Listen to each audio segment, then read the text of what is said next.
नमस्कार फ्रेंड, एक बार आप सभी का अभिवादन।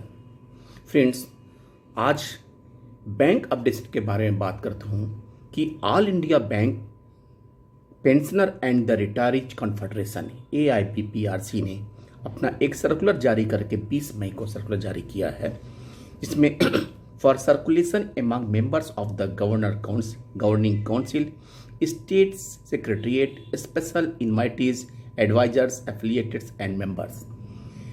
Dear comrades, All India Punjab National Bank Pensioner and Retiree Association held in third triennial General Council meeting at Bardhaman on 9th May. Friends, ये ट्राइनियल conference हुआ है, उसमें जो मुख्य मुद्दा खाली रिटायरी एसोसिएशन ने अपने कार्यों की महिमा मंडित किया है और बाकी इसमें ऐसा कोई तथ्य नहीं है जो बैंक पेंशनर के लिए यूजफुल हो। एक पैरा केवल मैं आपको पढ़ के बताता हूँ। The different speakers mainly representing the serving organisation of bank employees and officer, the organisation of the retirees and the executive representative bank management discussed various issues affecting the interest of the retirees. It was a scholastic session from which the audience could gather enough inputs to understand where the situation exactly lies.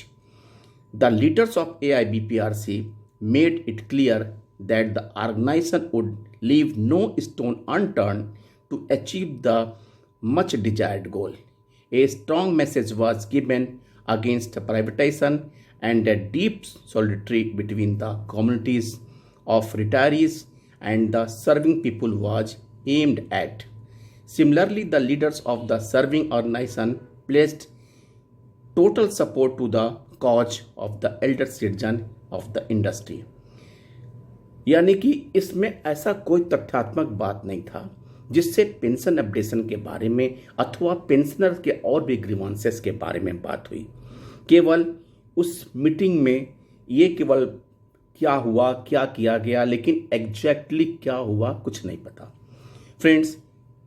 और जैसा कि आपको पता है कि जो SLP case MC Singla case डाई number 4295/16/2016 जो अभी भी सुप्रीम कोर्ट में हायरिंग के लिए लिस्ट क्या बोलता है हियरिंग के लिए पेंडिंग है, वो अभी 15/7 को जो कंप्यूटराइज जो जनरेटेड लिस्ट होती है उसमें 15/7 का डेट दिखाया जा रहा है। यानी कि लाइकली टू बी टेंटेटिवली ये 15/7 का डेट है, ये आगे भी हो सकता है फ्रेंड्स। इनफैक्ट इस केस में भी 20 जनवरी 21 के बाद 20 जनवरी 22 के बाद जो 3 महीने का समय जो स्टेज मोशन हियरिंग स्टेज में है, 3 महीने का समय IBA को दिया गया था ताकि वो इंटरिम रिपोर्ट अथवा फाइनल रिपोर्ट सबमिट करें। अब उनको ऑटोमेटिकली 15/7 यानी कि लगभग 6 महीने का समय मिल गया है। इनफैक्ट क्या 6 महीने के बाद IBA जो पेंशन कमेटी का इंटरिम रिपोर्ट अथवा फाइनल रिपोर्ट, क्योंकि उनके पास तो इतना समय है कि वो फाइनल रिपोर्ट दे सकते हैं, लेकिन इन द मीन टाइम कोई भी डिस्कशन ना EOBO के लीडर्स द्वारा हो रहा है, ना रिटायरी एसोसिएशन के लीडर्स द्वारा हो रहा है। आपको याद होगा कि जो पेंडिंग इश्यूज के बारे में मीटिंग 13 अप्रैल 22 को हुआ था IB के साथ और जो EOBO के लीडर्स का लगभग 1 महीना बीत जाने के बाद उसमें ये बात कही गई थी कि फ्रूटफुल हुआ, लेकिन फ्रूट्स एक टू कम। अब 6 महीने के बाद यानी कि 15 जुलाई को IBA अपने रिपोर्ट में क्या करती है, लेकिन in the mean time EOBO के कोई भी पदाधिकारी इस बारे में चर्चा नहीं करते हैं कि IBA से इस बारे में ज्वाइंट मीटिंग करें कि आप क्या कर रहे हो, उसमें क्या डेवलपमेंट हो रहा है।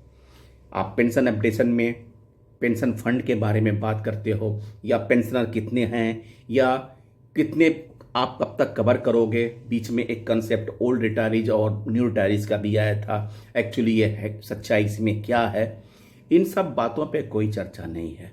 हाँ, अब 1-2 महीने बाद फिर रेजिडल यानी पेंडिंग इश्यूज पे फिर मीटिंग हो जाएगी, लेकिन इनफैक्ट डेवलपमेंट के नाम पे बिग जीरो है। क्या होगा? अभी तो हमारे रिटायर्ड पेंशनर एक तरह से हताश हो गए हैं। कारण ये है कि इस इशू में केवल डेवलपमेंट नहीं हो रहा है। आप 20 जनवरी के बाद से अभी 15 जुलाई तक के बीच में कोई भी, यानी 6 महीने के बीच में कोई किसी प्रकार की हियरिंग नहीं हो, तो हियरिंग ही नहीं होगी तो डेवलपमेंट की क्या आशा रखते हैं? आईबीए को आप आरटीआई लगा नहीं सकते। मिनिस्ट्री से आप पूछोगे आरटीआई लगागा तो मिनिस्ट्री कहेगा मुझे क्या पता। पेंशन फंड वो तो एक रटा रटाया जवाब है कि बैंक पेंशनर का पेंशन फंड से दिया जाता है और उनका जो रेगुलेशन है उससे गवर्न होता है। इसके अलावा कोई जवाब नहीं आता है। अल्टीमेटली क्या है कि बैंक रिटायरीज करें तो क्या करें? बीच बीच में यही बात आती है कि हम निगोशिएशन, हम डिमांस्ट्रेशन करेंगे, हम धरना करेंगे, हम प्रदर्शन करेंगे, लेकिन रिटायरीज जो हमारे वयोवृद्ध साथी हैं वो कहाँ तक इसको इम्प्लीमेंट कर पाएंगे, ये भी डिफ़िकल्ट लगता है। अल्टीमेटली सब कुछ राम भरोसे। देखिए, होप फॉर द बेस्ट कि भविष्य में कुछ जरूर हो जाए, क्योंकि एक हमारे वरिष्ठ नेता से बात हुई थी, उन्होंने ये भी कहा होने की संभावना तो है लेकिन इंतजार करें। लेकिन कब तक, ये प्रश्नवाचक चिन्ह है। थैंक यू फ्रेंड्स, फिर मिलते हैं नए अपडेट के साथ।